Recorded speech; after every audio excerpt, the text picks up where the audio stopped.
Hello and welcome to the Survivor's Guide to Life on KPCA Petaluma 103.3 FM. I'm Jenny Stevenson, your host, and joining me is Dr. Peter Bernstein. Today we are continuing in our series on how to survive through adversity. Dr. Bernstein, or Peter as he likes to be called, is a coach and mentor with 49 years of experience helping people survive and grow through trauma, struggles, and hard times, the stuff of real life. The goal of our series is to help you discover what we've experienced, that adversity is more than a trial to endure. It can be an exciting opportunity to learn, grow, and thrive. Geez, that sounds really good. We could end there, but let's not. That's very good. Yeah. Well, I'm glad to be here today, and we have a very special guest and a special friend. Yes. And Randy Mayfield. Randy was here, how many, 2 months? 3 months? Yeah, a couple months ago. A couple of months ago. And he sang one of my favorite songs as an intro, Hallelujah. Yeah. Sang it beautifully. Yeah. Randy is a special guy with a special calling. Many callings. Quite paragraphs full of callings. Yeah, Jenny's going to read the paragraphs, but trust me, it goes way beyond the paragraphs. This is a man that's been on the front lines for a long time. And he's really embraced the calling upon his life. He's a songwriter, sings beautifully. My favorites, of course, he doesn't do much, but I love is when he does his classical. I play it in my car all the time. Yes. It's beautiful. Yes. But he's a great singer. And he is also a pastor and a missionary, and he's been doing that for over 40 years. This is a man who goes to the front lines. This is where he goes to where the danger is, the ravages of war. He goes to the refugee camps. He sees the horrors of war and the injustices and the inhumanity. And he brings his goodness. He brings whatever he can to help. He entertains the troops. He's a pretty well-rounded guy. Very intense, by the way. But he does a lot. And we're very fortunate to have him here again. He came to California. He lives in St. Louis, but most of the time he's on the road, I think. Mm-hmm. And when I say on the road, I don't mean having a good time. He's out there in the Ukraine, Iraq. In fact, he's going to Iraq. 3 weeks. 3 weeks. In Afghanistan. Where else did you say before? Kenya, Philippines. That's kind of some craziness down in the southern Philippines nowadays. Yeah. He goes to where the action is. And this is a guy that's a warrior for good. And he brings a lot of good. So we're blessed to have him as a friend. We're blessed to have him here today. We're going to try to narrow down the experiences to fit some of what we talk about here. He does a lot. And I think we'll do a good job with this today. Jenny will do her best to rein him in. I will try to keep things moving. Don't worry about moving. It's like focusing. Focused. Yeah. That's a better word. But I think that, why don't you read the intro that covers some of who Randy is? Get the cliff notes on this one if we can, yeah. Yeah, no, some of it you've already covered. So I will just see if I can just kind of hit the highlights. See, that Randy's an accomplished singer, songwriter, traveled extensively in the U.S. And also internationally to over 90 countries, pastor, missionary, husband, father, and grandfather. He's performed in many venues in St. Louis and in Nashville, in concert halls all over Europe. He's been on television and radio programs. He's performed and shared messages in federal and local prisons. Sung the national anthem in many professional sporting events and opened concerts for well-known Christian performing artists. His music is available on many places: CD Baby, iTunes, Amazon, other music outlets. He's currently the missions and outreach pastor at Central Presbyterian Church in St. Louis. He travels extensively, although he's starting to think maybe it's time to cut down a bit. And he is also, I'll just add as a last note, that he's a chaplain for his local police department. Yeah, I was going to add that. I'm glad you did. Because he understands a lot of what first responders go through, and we've been focusing on first responders in these last few weeks, particularly around here with all the fires and the incredible work that they've done and the exhaustion that they've experienced. So Randy's covered a lot of bases. But, before we get going, he's got a song for us. Oh, that's a good thing. And this is a song that you wrote, right? Yeah, well, I wrote the music to it. It was an old hymn. I wrote the music to it 50 years ago, so the hymn is probably close to 100 years old. But when I was a kid, I liked the words because it is a song that talks about hope, the hope that we have. We can't see tomorrow, so we have to trust and obey and just have that, faith is the hope of things we haven't seen, and so have faith in the future.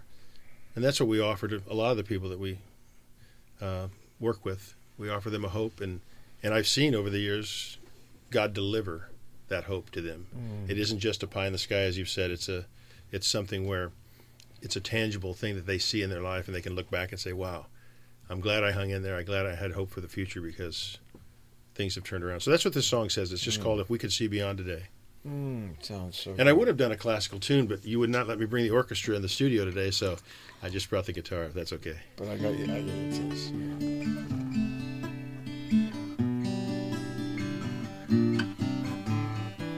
If we could see beyond today, if we could see as God doth see, if all the clouds were wiped away, and the shadows would flee,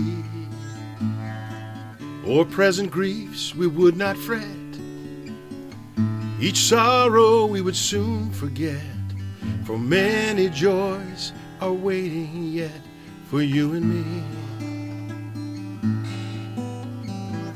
If we could know beyond today, if we could know as God doth know, why dearest treasures pass away, and the tears must flow, and why the darkness leads to light, why dreary days will soon grow bright, someday life's wrongs will be made right, faith tells us so.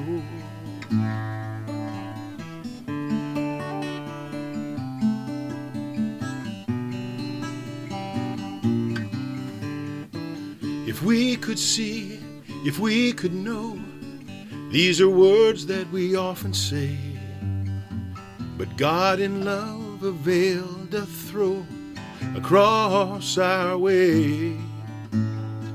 We cannot see what lies before, and so we cling to Him all the more. He leads us till this life is o'er, trust in Him and obey. Just trust in Jesus and obey. Beautiful. Oh, thank you. Really beautiful. Thank you, Randy. Thank you. Thank you. Thank you. I think that should be the show right there. Yeah. That's good. Yeah. But it's not. We gotta go. We gotta keep going. We'll keep going. That's beautiful. Thank you so much. And Thanks. I'll tell you something about that. That song fits a lot for where we are now. And I think talking about hope in the midst of adversity and difficulty, and it's kind of having some kind of faith and trust that even when the emotions are running really high and really intensively and the experiences are brutal, there is hope. But it's hard to see when that emotion is so strong. In fact, emotion blocks out hope. And until you know how to diffuse it, and until you know how to decompress it, it blocks hope. And I think that's one of the messages we've been giving over and over again about the caregivers, first responders, folks that are immersed in the part of life, the condition of life that throws so much difficulty at us. It's not a condition of life that everybody wants to embrace. It's not even a part of life that a lot of people, particularly in the United States, even want to admit to. But yet it's a very natural part of life. It's life, it's dying, it's death, it's pain, it's difficulty, it's the injustices, the ravages of war. When I think of the first responders, that they deal with such incredible natural disasters and personal difficulties, these aren't the kind of things that everybody wants to look at and even admit to or face, and yet it's thrust upon us. All of us, at some point in our lives, will have that happen. So our emphasis has been we're going to open that up to everybody to let you know, hey, this is something you can embrace and learn about. In fact, it's very important too, because when your time comes and you're meeting those challenges, you want to have some kind of something to fall back on. You want to have a resilience based on experiences where you didn't run away from the difficulties, but where you realized you had to embrace them, and you did. And out of that came a different human being. After that, you became different. Your sense of purpose is all of a sudden became shaped and addressed, and you learned about what real hope is. And I think Randy's song says it so beautifully and so touchingly. When I think of hope, I go, oh yeah, really? Well, I know when I'm going through hard times and I have hope, it's hard to remember and it's hard to see. I am a spiritual man. Randy's we're spiritual people. Actually, everybody is, if not religiously, certainly there's a spiritual dimension to all of us. To everyone. We're not sitting in a position of judging others what theirs are. Everybody's different. I have my beliefs, Randy has his, and you have yours. But we know that when you hit this area of life that's difficult, you'll be stripped down to your core, and you'll discover your spirituality, whatever form it may take, and that there's a power that's so much greater than we are, that's truly in control. And even during the difficult situations that we would love to have stopped, and we'd love to have them turned around, we'd love to have them never happen, they do. And so many times you just look at this and go, but this is so unfair. How could you let this happen? And yet it does. And I think out of that kind of thing, number one is you realize there's a stronger power than all of us that's calling the shots. And the other is it makes us also aware of how weak and vulnerable we are as people. Now, I'm a strong man. Randy's a warrior. He's a frontline guy. And yet we come to that place of realizing our own vulnerabilities, and there's a power greater than all of us. I've seen people come out of that bitter, angry at the world, filled with self-pity and the unfairness and injustice of it all, and they really make a mess of life. And unfortunately, they miss out on so much, because the other way to come out is with a greater and deeper sense of appreciation and gratitude for what we do have, and to begin to embrace the spiritual side of things, and also to learn. We've got a lot to learn through adversity and struggle and difficulty if we're open to it. So I wanted to bring that up today, and there's a whole lot more, but I think having Randy here and listening to some of his experiences, I remember last time he spoke, and I listened to the audio of this last time. It was moving and powerful, because what he is so used to seeing is so hard to even hear about. It's hard to comprehend. It really is. The tragedy, the ferocity and unfairness and injustice of innocent people being affected by war, ravages of war. And there have been changes in the parts of the world that he goes to. That's and, right. We'll want to hear about some of that. That's right, we do. But first, let's do our break first. We're on another break already? We are. Wow, that was fast. You've been listening to The Survivor's Guide to Life on KPCA Petaluma 103.3 FM. We'll be back after.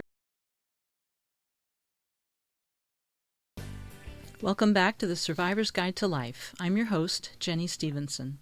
In our first segment, we are joined again, blessed, by Randy Mayfield's presence. He sang a beautiful song for us. He had written the music for words that touched him many, many years ago, and the theme is hope.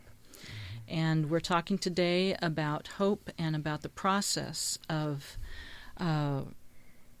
going through the difficulties of life, being stripped, coming through them in some way, and coming out an appreciation of our spirituality, about the power beyond us and the value of hope. And we also want to check in with Randy about where he is and the trip he's about to take in early December. We haven't gotten there yet. One thing I want to say before Randy speaks is, we can profess a lot of things about hope and faith and trust, and many people do religiously in all different walks of life.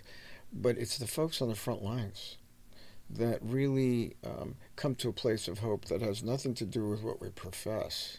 It has to do with where we really are. And that's one thing about this kind of work, the kind of work Randy does, the kind of work we do. We're stripped down to who we really are. And many times we can profess a lot of things, but also find out under pressure we're not quite what we profess. Mm-hmm. But that's a real wake-up call. It's an opportunity, too. It is. It's an opportunity. It's painful. Very. But yes. that's what we do anyway. But it's also a way of discovering where real hope comes from. And it's not based on easy times. It's based on struggles, suffering, and pain, ours and others. Mm-hmm. And anyway, Randy's going to talk to us about it a little bit, about some of the things he's been doing. Remember, this guy's been on the front lines for over 40 years. Yes. So let's try to focus it, because he's got a lot of experience under his belt. And he is a man of faith and a man of trust and hope. And a man of action. And he's also been through a lot. He's a human being who's got the after effects of being on the front lines for a long time. Mm-hmm. I think last time he was very transparent about what he's gone through, the effects of it. Yes. And I think at that time he had just come home. Yeah, I think I just got back from maybe Kenya. I can't remember. No, it was at... It was Philippines? Ukraine. I think Oh, Ukraine. Ukraine? I think it Maybe. was Iraq and Ukraine. Okay, maybe. Yeah. But he was tired. Yeah. But he was also talking about how hard it was to come back after seeing what he's seen. Yes. And feeling the feelings of that he could have done more, that he didn't know enough. Mm-hmm. And the guilt that he gets to leave, that he gets to come home. Yeah. And for them, everything still continues. Right. And I remember he was having a hard time with that, which we know about because we've seen it, we know it. Yeah. But he was fresh. Yeah. And he was saying that he came home to his beautiful wife, his beautiful life, and he barely could relate to it. Yeah. Because he was still carrying the burdens of what he had seen, and what he described to us were atrocities. Yes. And heartbreak. And he was right there in the middle of it. With the Yazidis, I remember. Oh, yeah. now. Yeah. And he was there to help them and to do whatever he could for them. Like I said, he goes to where the real action is, where the real pain is. Mm-hmm. But anyway, why don't we? I want to hear Let's about check in. Check in. Well, you made a good point about so many people see folks that we use the cliche, they talk the talk, but they don't walk the walk. Mm-hmm. And it's very different when you're walking that Yeah. walk. And I find it important to not walk it alone. Too many times I find myself seemingly out there walking it alone, but I usually always have one or two others with me who can share and even debrief after a day out in the refugee camps or with the military. We can debrief about what's gone on, and then you talk about hope. And I can look back now and see that 10 years ago when I started working in Iraq with the refugees in the military, there wasn't a lot of hope there. They were in these camps and things were very difficult. Today we're rebuilding their homes back near Mosul and some of the places where they came from, and they see that they hung in there and had hope and had faith, and now they're moving back in. But as I go back in a couple of weeks, the process starts over because the Syrians are now coming in to northern Iraq, and they'll need refuge. They'll need the camps. They'll need the food that we bring. They'll need the help. So it's kind of a cycle, but at least we get to see kind of the beginnings and help, and then kind of when they get back out to a good place. So that is the hope. We have to claim our victories, not just look at the defeats and the tough times, but to say, look, what has happened over the years, because so many have come alongside and helped, they are living a life again. It's different because they have such a past that they had to go through, but they hung in there. And then the cycle starts over with the new ones coming in. So for me, I'm nearing the end of my full-time work, probably the next year and a half. Mm-hmm. And I want to finish well. Mm-hmm. And one of the things I want to do is take people alongside who can, in essence, fill my shoes. And then also one of the things that I have to do is learn to receive help. Because as I come home,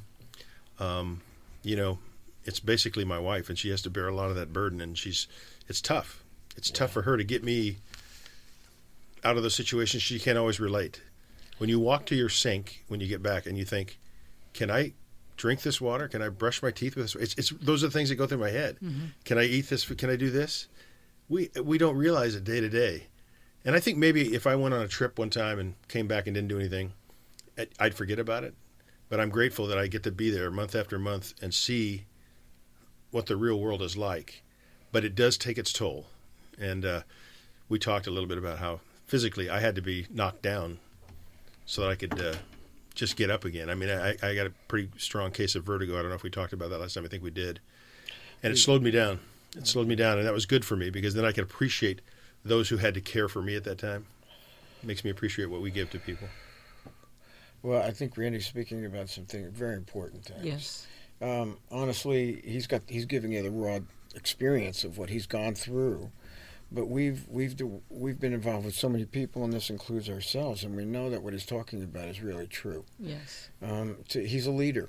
There's no question about it. And when you're a leader, one of the interesting things I think is it is so easy when you're seeing such devastation. First responders, caregivers, frontline guys like Randy. I mean, we're seeing people in such devastated shape that it's very hard to think about ourselves and our own needs at that time. It really is. And you could see why. I mean, these people are consumed and overwhelmed with such devastation and such a fight for life.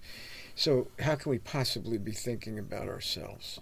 And it's so instinctual to just put ourselves aside and just give to others, particularly if you're an empath. And we've talked about empaths before. Mm-hmm. These are the folks that have greater sensitivity. They're selfless. They're more caring and giving. They also have an ability, truthfully, they can get hurt more deeply. They have a history. Yeah, they often have a history. Almost always have a history. We all do. And there's trauma to it usually. And there's pain to it. But it also is one of some of the stuff that helps shape us to being able to be empathetic toward others and caring for others. Mm-hmm. So we do have our own pain with it. But I think that one of the hard parts is being able to accept that we need care too, and we need to be taken care of. Now, if you're a leader and a strong guy like me, or obviously Randy is, that's a hard one because it's much easier to give to others and to lead others than it is to accept our own vulnerability and need. And yet, in the kind of work and adversity that we're talking about, the roles shift. And there's a time when we're going to need what we give to others, we're going to need to help ourselves. Mm-hmm. That's a hard one. I'll be honest with you. Randy mentioned that, and it is absolutely the truth. It takes training to allow ourselves to be vulnerable enough to accept help.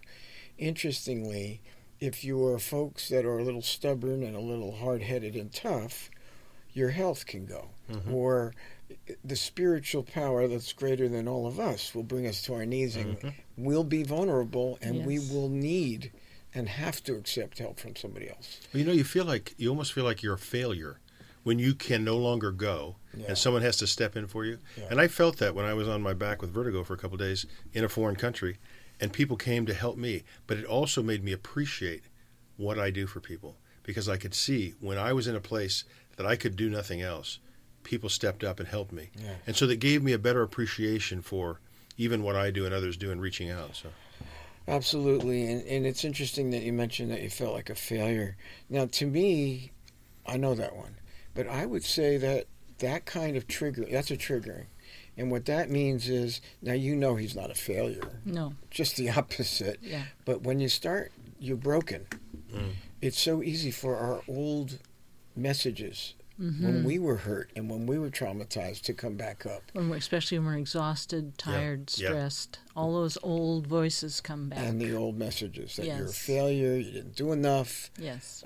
You name it. And there it is. He says he was broken, he was hurt, he was sick, he'd been given a lot, and he felt like a failure.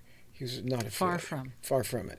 But that'll tell you when the emotional pain is taking over, that kind of discouragement and despair, it can hit any of us.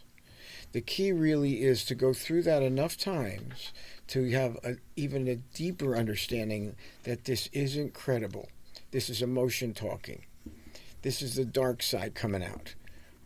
This is a place where evil can really work us over. Those are the times that we have to know, wait a minute, this is just emotion talking. This is my own personal traumas and the messages that I got and took away from that when I was younger talking.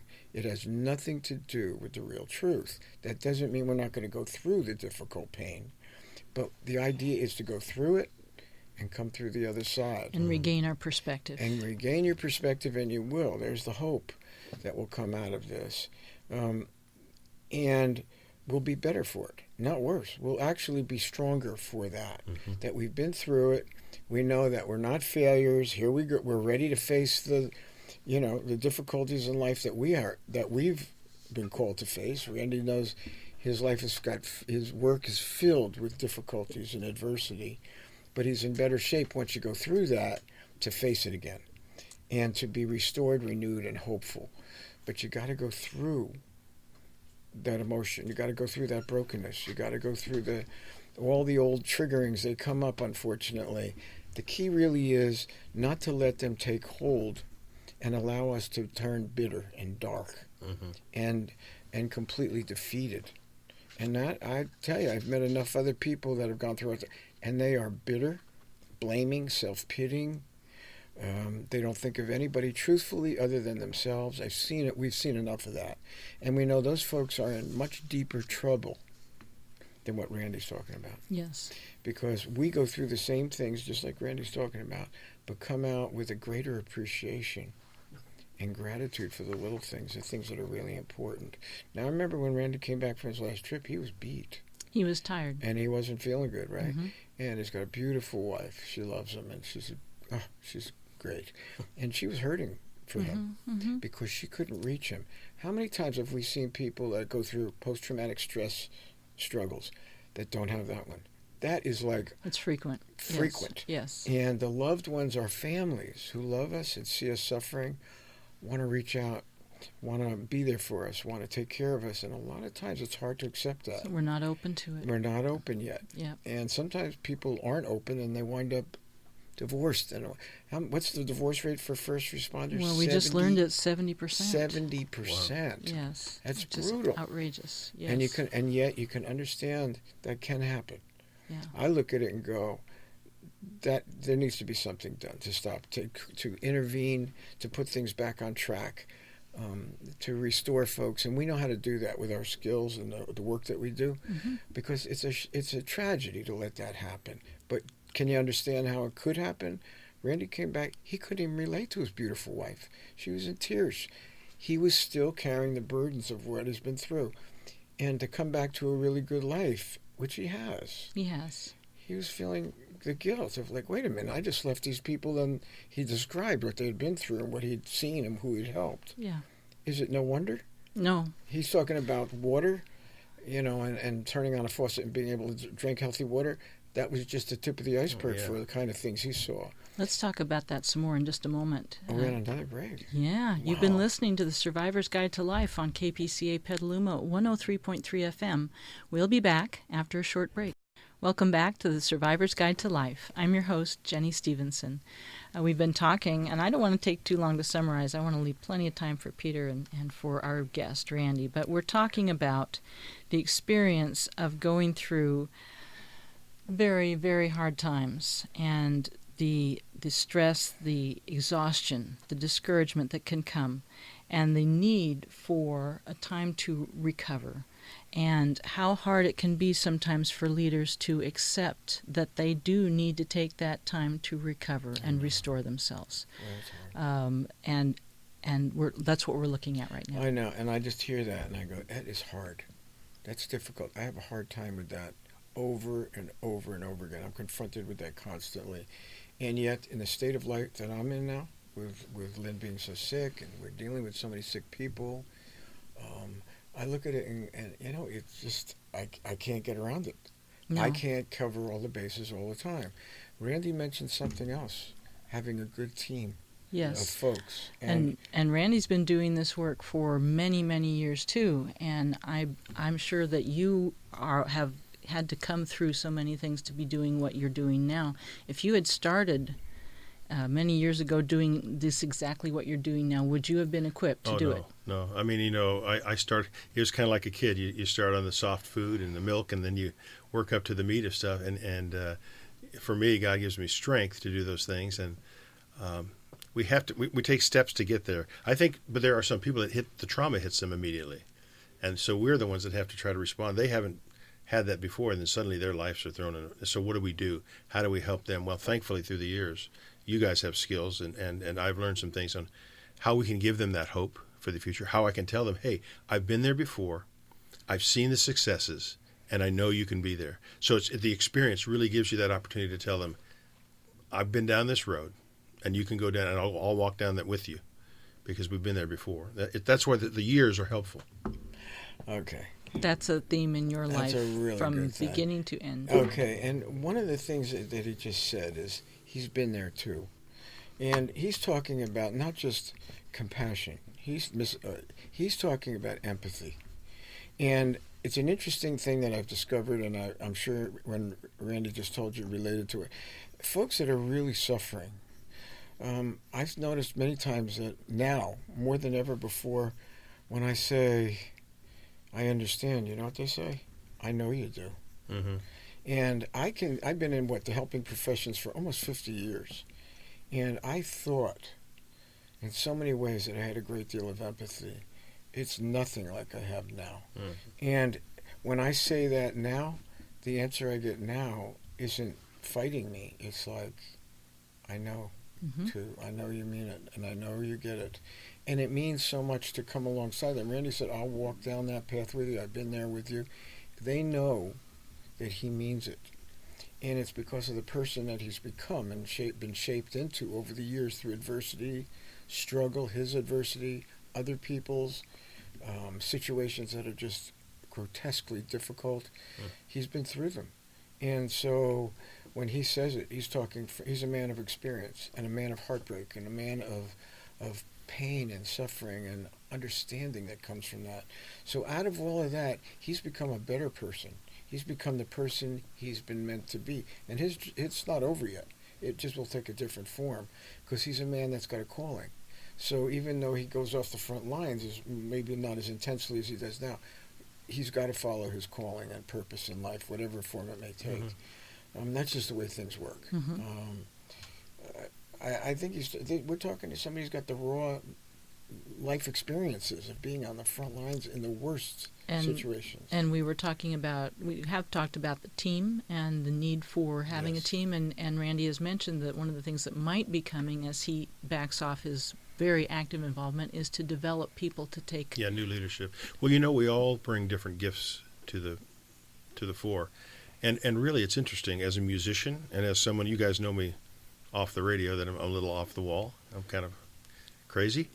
But even those things that God has given to me in my personality are healing, particularly the music. When I first went into Iraq and I started doing some concerts and music, I'd even go into homes and give instruments to people. I'm taking 3 violins to 3 little girls in Iraq in a couple of weeks because they ask Uncle Randy for some violins, and they're learning to play them. That is healing. It gives them more hope. Hey, I can learn. I can do something. Absolutely. And so the music and even the humor, and you think humor?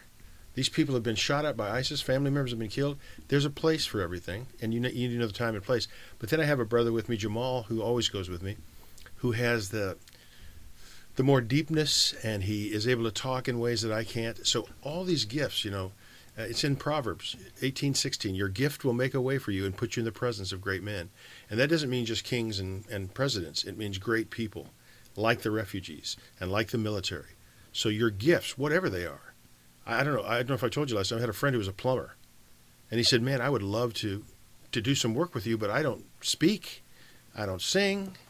I'm a plumber. I said, man, I've got a place for you in Honduras, a boys' home we're working with that needs plumbing so bad. He went in there and then met the boys and began to see who they were. And he became quite the evangelist because he was a plumber. So some people are out there thinking, this sounds great, the whole pie in the sky thing again, but I don't have these kind of gifts. What are you gifted with? Your gift is going to make a way for you. Use it to give people hope, to give them hope for the future, as the Bible says. We all have a gift, and here's the plumber. And you're saying, I know people who really need what you have to offer. Exactly. Oh, yeah. That's part of the whole thing. That's part of the whole process of reaching out, helping people, is finding where that square place is for the square hole. What those little games kids play? Put the pegs in, yes. Put the pegs in. Yeah. And you find his place. And it not only gives those people hope who he helps, it gave him hope to find something in himself that he didn't know was there. Absolutely. And so that's kind of part of what a leader does. That's right. You don't do it all. You help find the pegs and places for people and you to go. bring out the best of that. And That's if right. they don't know it's there, you got to cultivate it. Yeah. But you mentioned something to go. Absolutely, this is not to negate any of that. But you mentioned how valuable a team is when we're broken Mm-hmm. and we're down. And I couldn't agree with you more. In fact, we only work in teams, all of us, for good reason. Because everybody's got their abilities, their calling, their gifts to contribute. But I think a really good leader, and you just said it, is one not just that dominates and controls and directs, but someone who kind of brings out these special qualities in others and gets them to see how much worth they have and what they're capable of doing and what they're capable of giving. That means giving to you and me too, and her. We talk about that a lot, and I can tell you that a lot of the things we're doing now, I could never do by myself. Yeah. It's only because of the teams behind me that do astounding work that I can do what I do. And I watch what they do, and I'll tell you, I don't call the shot. I know somebody at the hospice said today, no, we know you got the role here to oversee. But I watch what they do, and I step back and go, I'm amazed. These are angels. Mm-hmm. They are able to do amazing things that I can't do. And I am so grateful for them. And they're there for me. Mm-hmm. They're there for the people I care about. They're there for Lynn, my wife. They're amazing. I have my mother in Florida who's sick, and she's 93. And I have caregiver friends there that are helping my mother. I heard from them yesterday. Amazing. I could never do all of this without all of them. It's just being open and receptive to what they can offer me. My times of hurting, vulnerability, that's the hard part. Because I don't want them to see how broken I can be. I don't want them to see that I'm feeling Perceived weak. weakness, yeah. Yeah, I have a stigma just like the Navy SEALs do. I don't want to be weak. I don't want to be considered incapable. I want to be the one that's always strong. I want to be the one that's always, and people tell me how strong I am. You know what I tell them these days? I'm also weak. And I mean it. I don't like it. But what I'm learning through all this is, you got your weakness and your weak times too. I think that's the hardest thing for me to come to and accept. Is it fear? No, I know other people. For me, it's pride. It's just a pride of thinking, I've got to always be at the top of my game. Yeah. Well, you know what? There's times when you need to step back and let somebody else lift you. Even in the Bible, when Abraham's arms were tired and the guys came and held him up for him. We need people to hold up our arms because we get weary in well-doing, as they say. Absolutely. Yeah. No, absolutely. And I've had to come to accept. It's amazing. I've worked in a certain kind of work that's very difficult, trauma recovery work for so long.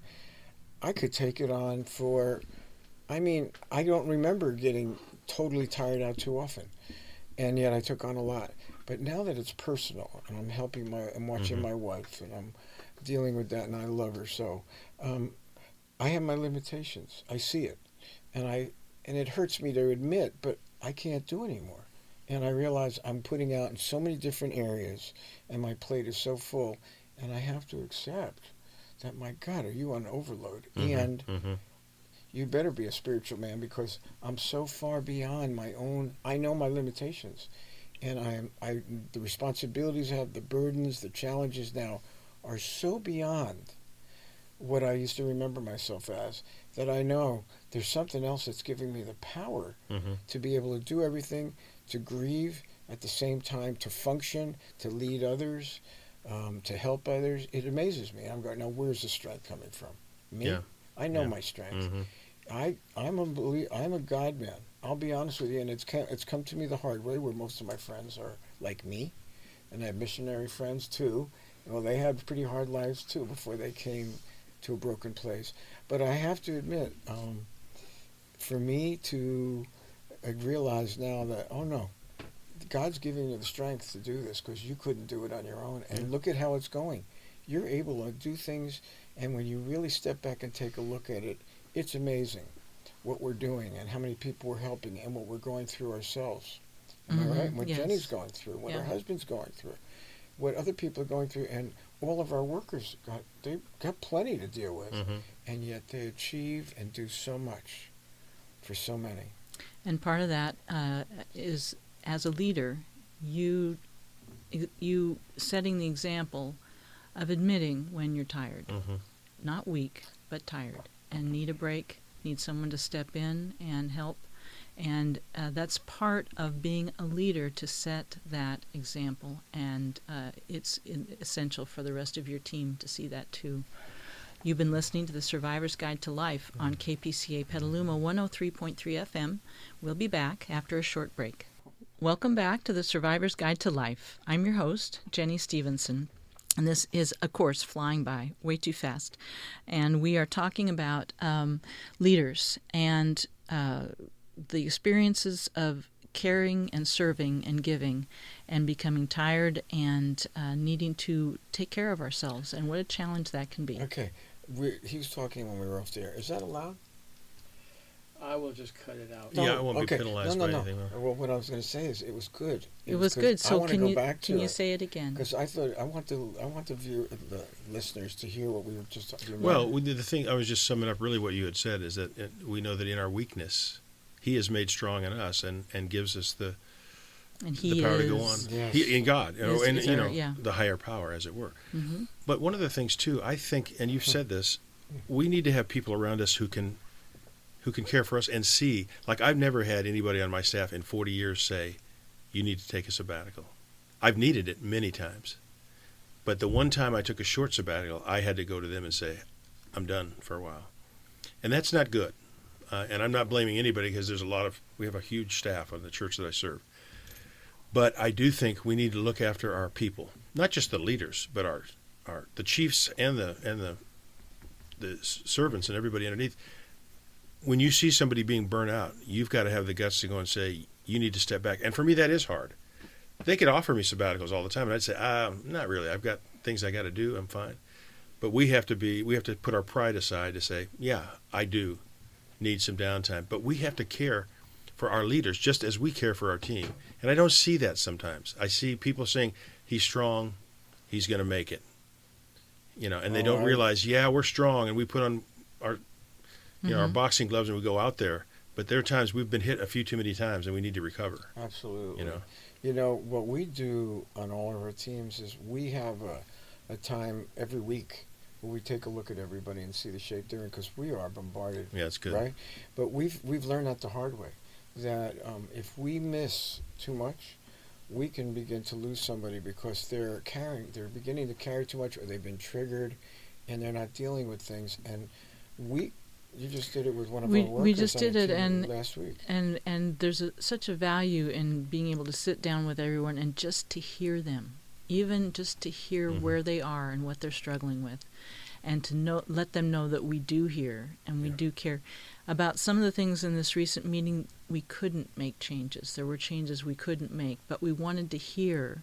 And then other changes we can. Mm-hmm. So there's a value in that experience. There is. And it's also at times we don't always see ourselves. And on our teams, I'm glad I don't have to be the one to always do it. I was always the one. I don't even have to be there. They do other things. But there's indications sometimes that one of our staff or one of our folks on the team isn't doing well. And we're beginning to get indications by what they're saying, or what we're beginning to see, that they don't know what they're putting out. Mm-hmm. We do. And we'll call it all together. It's done in love. It's not done with nasty confrontation. No. And we begin to find out what's going on. And are they aware of what they're putting out or what's beginning to happen? We find out most of the time they're not. We're not. And so that's the time when the team comes in lovingly and goes, "Look, this is what's going on. We need to hear what's happening with you and what your thinking is, but this is what we're seeing." And they could say, "Well, I need this," and we can't always do it, but we can be there for them and go, "Well, that's not going to work, but we can do other things to help you." Mm-hmm. But you got to know that the way you're impacting people is beginning to be effective. Yeah, my attitude, I know. So there are times in my attitude, I lose the passion and the joy because I'm so overwhelmed myself, and I need someone to come in and heal that, and then I can go back out again, because I know I have the gifts. I know I can do it, but I need to be at a place where I'm healthy to do it. Absolutely. And so, because I start getting snippy, and that's just not my nature. So when I start operating outside my nature, I know those are alarms that go off. Yeah. See, that's the transparency I love about you. When you were on last night, you're like us, and you're once you get there, you're very transparent and very human, but it's based on your real life experience. Mhm. The key really is, are other people listening that need to hear this today to realize you're human too. And you've probably done the best you can do, but you got your limitations. And you're going through the same kind of things that all of us go through. The key is, what are some of the remedies and what are some of the approaches you can take to repairing and healing yourself, or getting help from your team about finding the kind of help you need to get through it. We have skills and abilities that we use to decompress folks when they're carrying an awful lot in their bodies, and the effect of all the emotional trauma is hurting their bodies. Well, we make sure that we take care of our own. We make sure that we purge that and decompress it, and so they can feel hopeful again. Now, it doesn't mean there are situations that they're going to go back to work in are easy at all. No, and I hear Randy saying that too. The No. situation may change, but he might not change. But he is able to come back, coming from a different place. That's right, and I think that's so important. Well, what about people that are out there? I'm in a faith-based organization that we do kind of reach out and try to help. But they're out there in the workplace, and they're feeling really stressed out because of issues, maybe health issues at home, the work, and they don't have if they go to their boss and complain, they're gone. Where do they go? I mean, they go to people like you when they can. But I always worry about the people that don't have that foundational base that is there to lift them up. Where can they go? Well, that's why we're doing this show. We Yes. hope that's why we're doing what we do on such a different basis now, using the media, because a lot of people don't know where to go. Mhm. They don't know how to handle it, and Caregivers don't know Caregivers where to really- go. Yeah. We deal with care and first responders too. Mhm. And Yeah. I love them. They're my favorite people. to work Well, that's with. why I work with the police and as a chaplain to ride along with them, and like you say, just to listen. I don't have to answer all the problems, but I listen and I empathize with them, and maybe I'll have a few things I can share. But that's why I think we need to get engaged with those kind of people more often that we know are in the high risk areas, that we have some gifts to help. Absolutely, and every one of us has different gifts. We have many gifts. So do you. Our gifts. We do deal with people in trauma recovery, PTS, first responders, and that includes the police. That includes firefighters. Includes us. Mhm. And what we find is, I don't think a lot. I'll say this, and military, and we've dealt we've dealt in the past with Navy SEALs and Marines. They're not exactly open and receptive to getting help and talking about being strong. They could be disintegrating, and they're going to deny it, and they're going to go Right. out and they're going to do drugs, they're going to drink, they're going to do all kinds of destructive stuff. We see that all the time. And it's very hard to convince them that's not exactly self-care. Yeah. In fact, that's going to create more It's deterioration masking everything. and masking it or running away. And we go, you know what?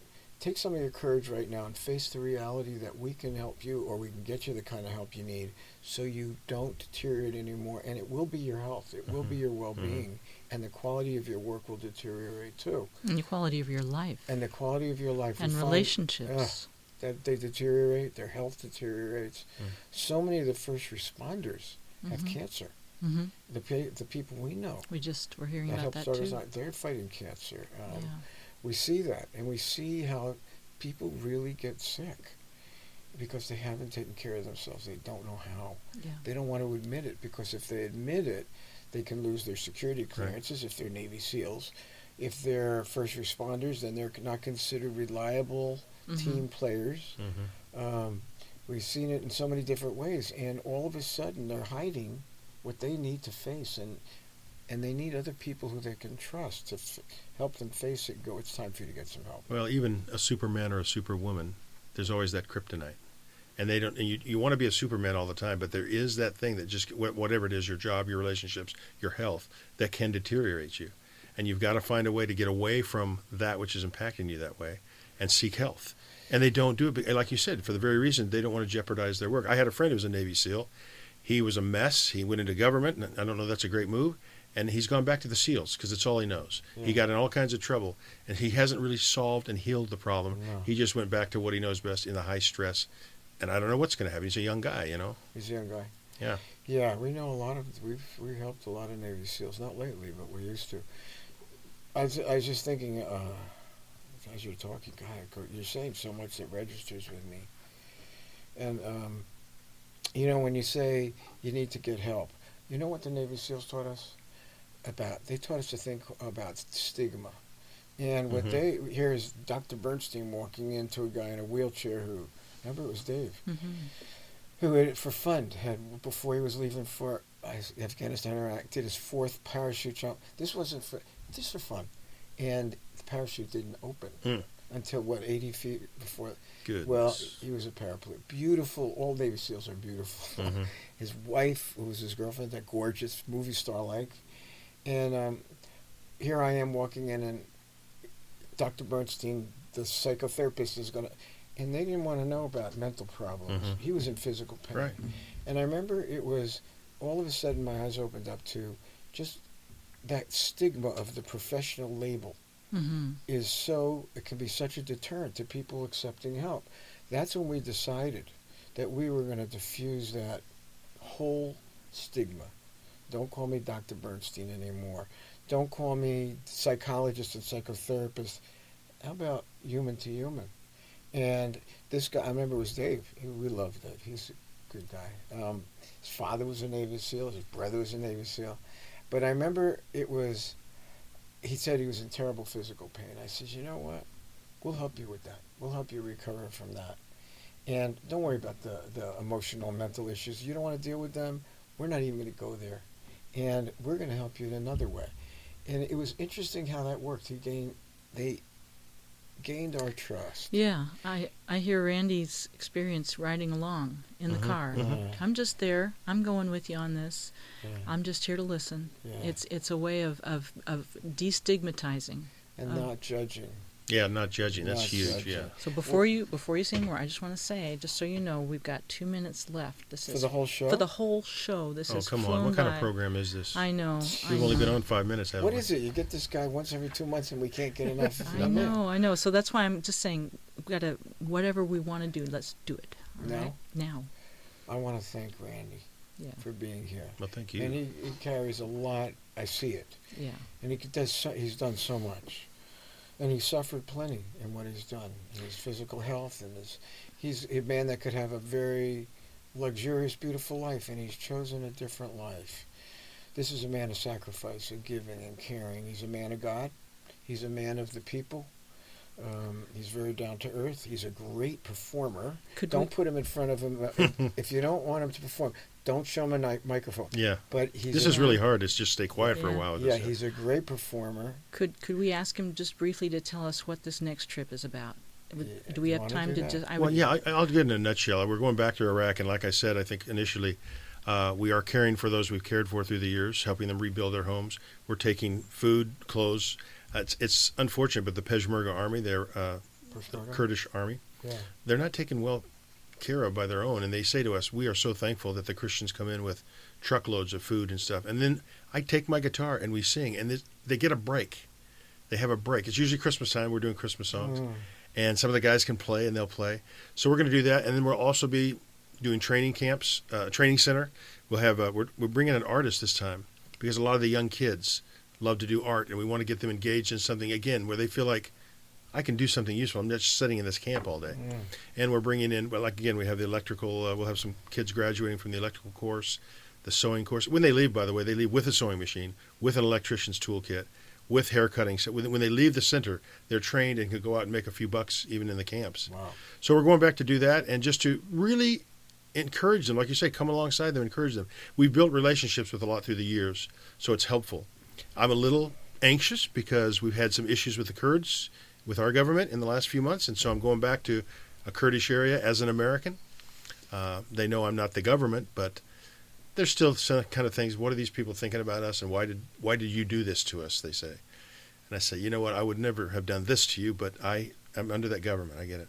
So we need to be lifted up in those things, just that we can continue to work well, build the relationships, encourage, give them that hope we've talked about, and then give them some skills, help them rebuild their homes.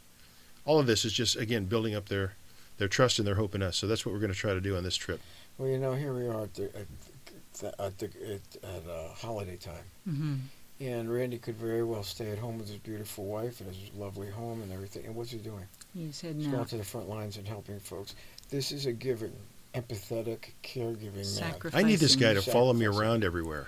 Wow. I'm going to make my staff listen to this broadcast. I The mean, podcast. yeah, podcast. Yeah, again, I Yeah. appreciate all the great things you're saying, and yes, God has done that in my life, but it's just who I am.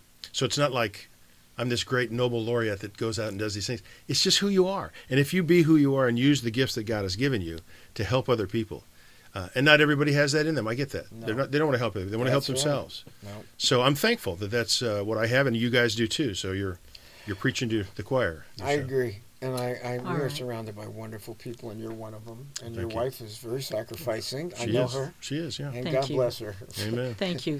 And we will need to have you come back. Yes. The Survivor's Guide to Life is made possible through a grant from Sonoma Coast Trauma Treatment, a 501c3 public charity that relies entirely on donations from people like you. If our podcast has benefited you, please consider donating to us. Also, if you need to get in touch, we are at thesurvivorsguidetolife.com. Our email is jenny@bernsteininstitute.com, or our phone is 707-781-3335. Thank you for listening. Thank you very much.